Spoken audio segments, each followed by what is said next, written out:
তো তোমাদের সাথে একটা কোইন্সিডেন্স শেয়ার করি। তো কালকে আমি ট্রেনে করে একটা যাচ্ছিলাম।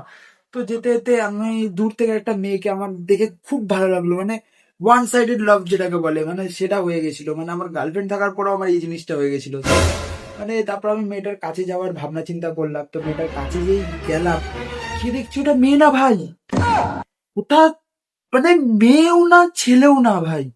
মানে যারা প্রপার, যারা থার্ড জেন্ডার হয় তাদের অ্যাকচুয়ালি দেখলে কিন্তু বোঝা যায় যে হ্যাঁ এটা থার্ড জেন্ডার আছে বা এটা ছেলে।